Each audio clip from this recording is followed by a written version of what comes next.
Plastic, in a universe of materials, is an incredibly efficient and robust material. A lot of our lives are enabled because of the idea of plastic. The issue is not plastic as a material or any other material. I think it's us dishonoring material by using it for an incredibly short period of time and then not having a second life for it.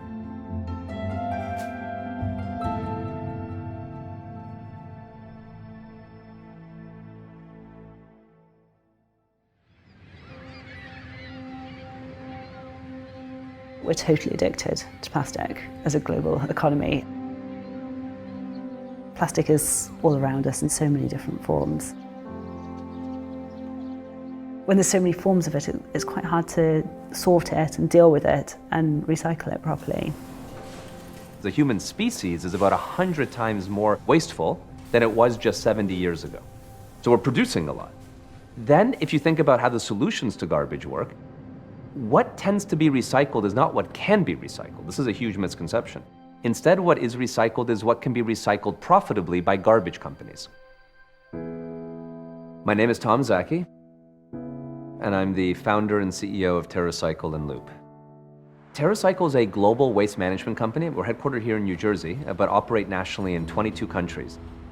Our mission is not just to manage waste, but to eliminate the idea of waste. And we do that by recycling hard-to-recycle things, then integrating recycled waste back into consumer products. Finally, through Loop, elevating supply chains from being disposable to fully reusable.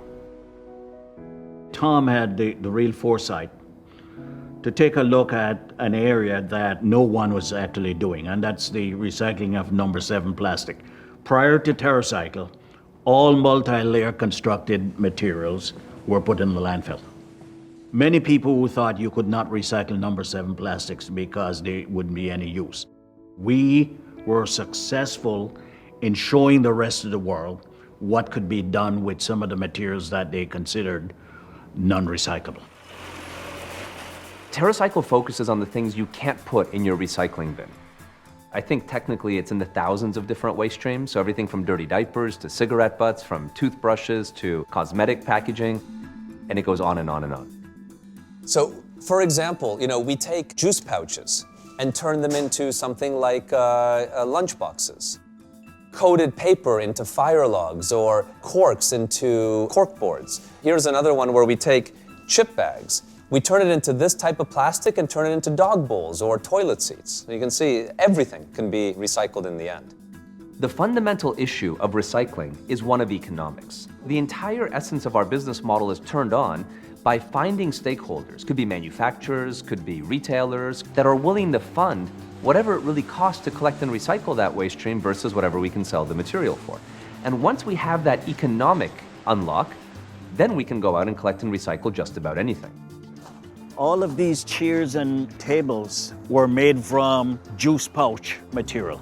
We shredded the materials, melted it, made it into granules, and then the granules were actually formed into lumber to make these chairs and tables.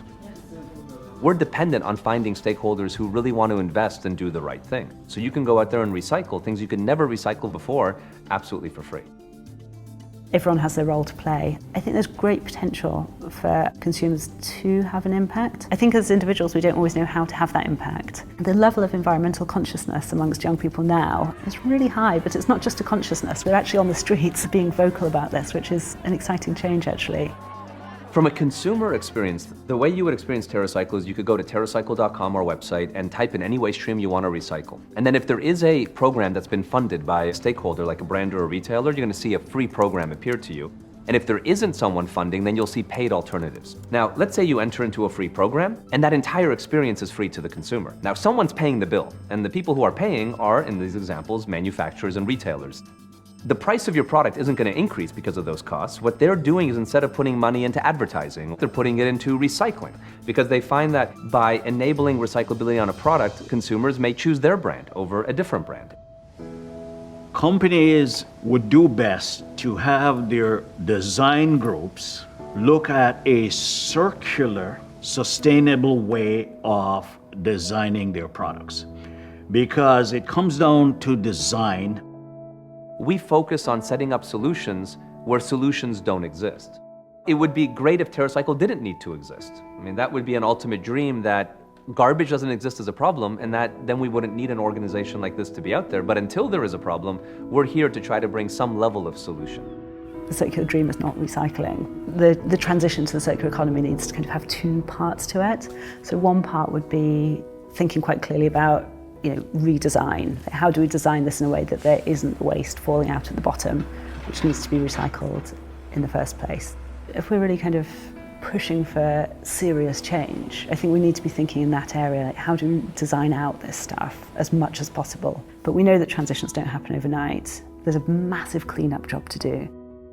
For us as individuals, the short-term step is to vote with our money for the future we want with what we buy. People are waking up more than ever.